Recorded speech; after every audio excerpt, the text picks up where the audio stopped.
Portugal's Guterres is set to be UN Secretary-General.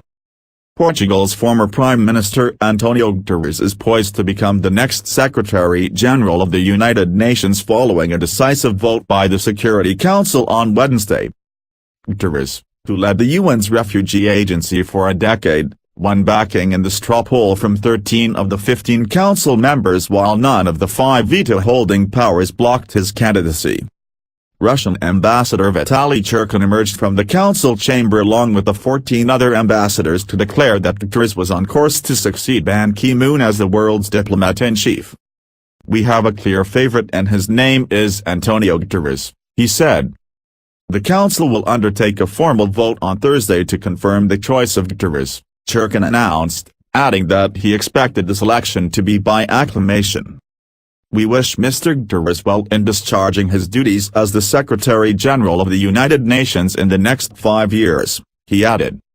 The 67-year-old socialist politician has pledged to revamp the United Nations to boost its peacemaking efforts and promote human rights. During the secret ballot, Guterres won 4 positive votes and 1 no opinion from veto holders, clearing the way for him to become the new UN chief. Veto powers Britain, China, France, Russia and the United States used color-coded ballots to indicate for the first time whether they intended to block a candidate.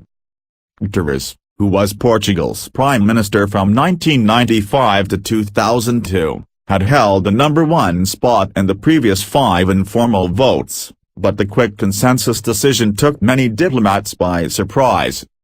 He will be the first former head of government to become UN chief, a position that has been held by several foreign ministers, most of whom were chosen during closed-door meetings by the Security Council.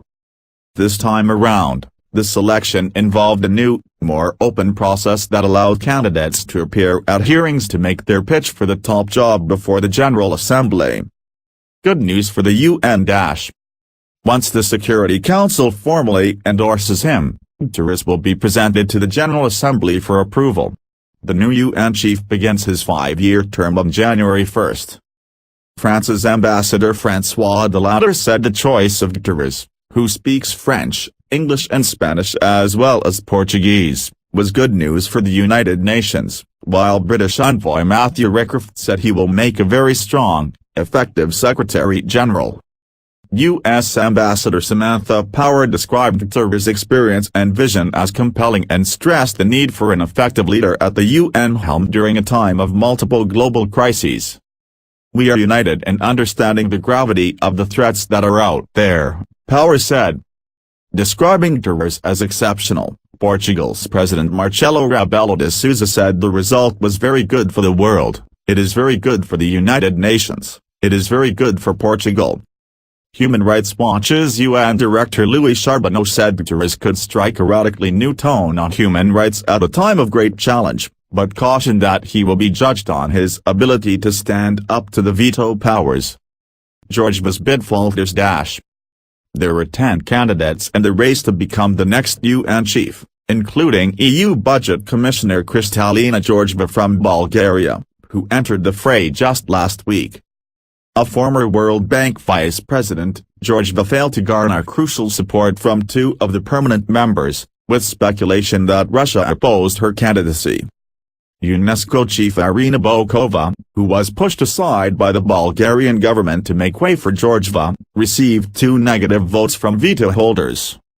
Throughout the campaign, there had been calls for the council to choose the first woman secretary-general and a candidate from Eastern Europe, the only region that has not been represented in the top job.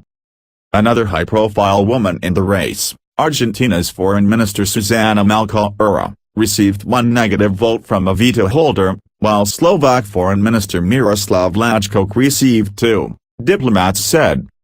New Zealand's former Prime Minister and head of the UN Development Programme Helen Clark received 3 negative votes from the veto powers, as did Serbia's ex-Foreign Minister Vuk Jeremic, Macedonia's ex-Foreign Minister Srđan Karić and Natalia Gurman of Moldova.